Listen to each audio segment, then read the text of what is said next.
教会の祭壇に骸骨が安置されているのだ。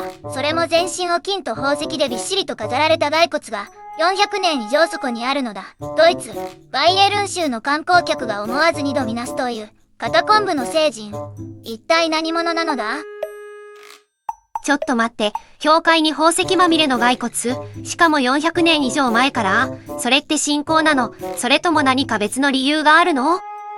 今日はその謎に迫るのだ。この骸骨たちが教会に飾られるようになった歴史的な経緯、誰がどうやって作ったか、そして現代でも続く偽聖人論争まで全部解説するのだ。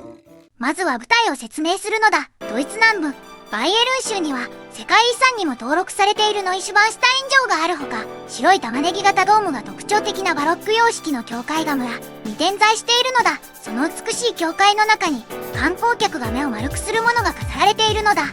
バイエルンってあのビールとソーセージで有名なところよね。そんな観光地の教会になんで骸骨が安置されているのかしら。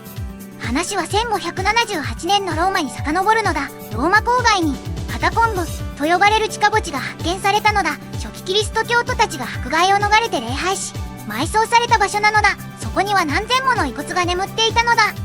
当時のカトリック教会は大きな危機を迎えていたのだ。16世紀にルターが宗教改革を起こし、プロテスタントが台頭したのだ。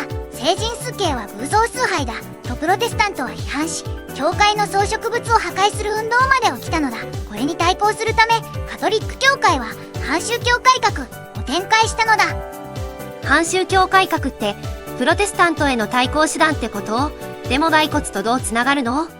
ここが面白いのだ。カトリック教会はローマのカタコンブから遺骨を掘り出し、プロテスタントに蹂躙されたドイツやオーストリアの教会に新しい聖人の遺骨として配布し始めたのだ。スミソニアン氏によると、1648年のウェストファリア条約後の100年間に少なくとも500体以上の遺骨がアルプス以北に運ばれたとされているのだ。500体以上？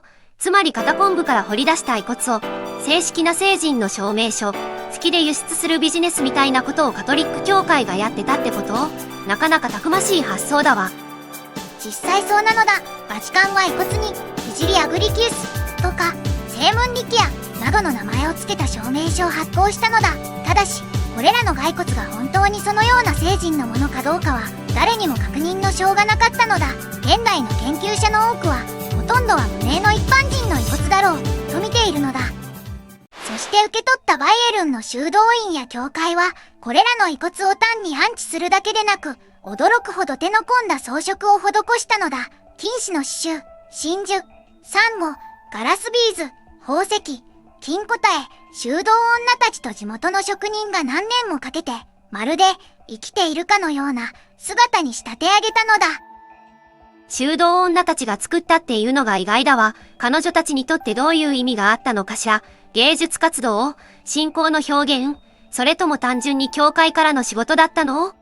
BBC の取材によると、修道女たちにとってこれは深い信仰行為だったのだ。骸骨を飾ることは聖人に対する崇敬の念を体で表現する方法だったのだ。また修道院の経済的な側面もあったのだ。豪華に飾られた聖物は巡礼者を引き寄せ、寄付を集める力があったのだ。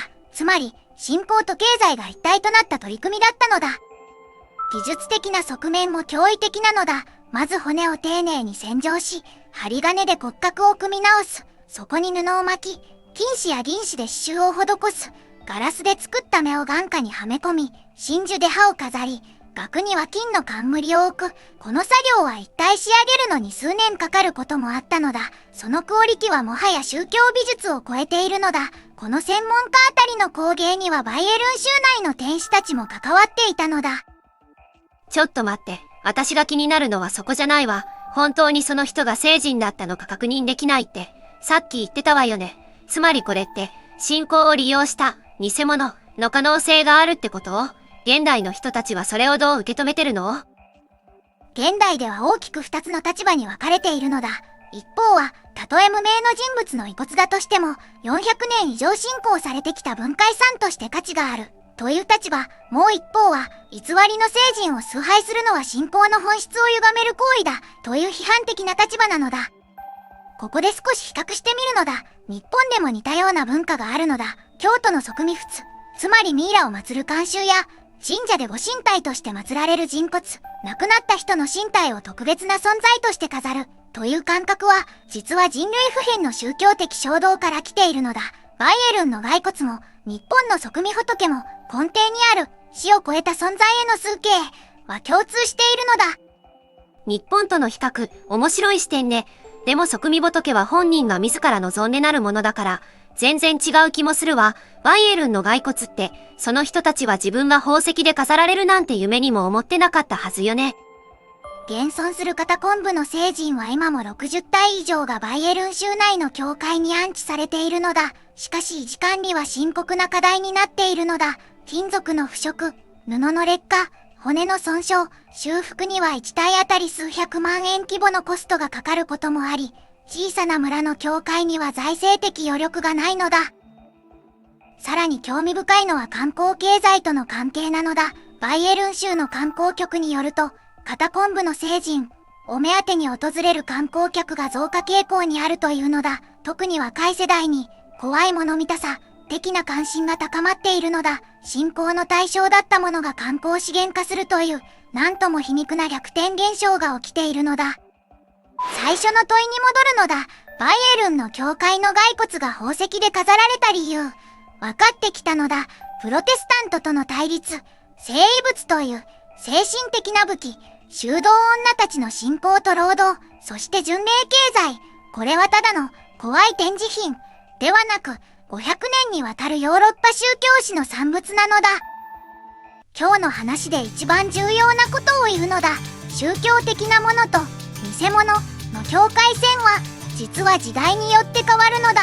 バチカンが聖アブリキウスの遺骨と証明書を発行した瞬間、それは信者にとって本物の聖人になったのだ。現代の科学的視点から見れば、無名のローマ市民の骨でも100年間信仰を支えた事実は消えないのだ。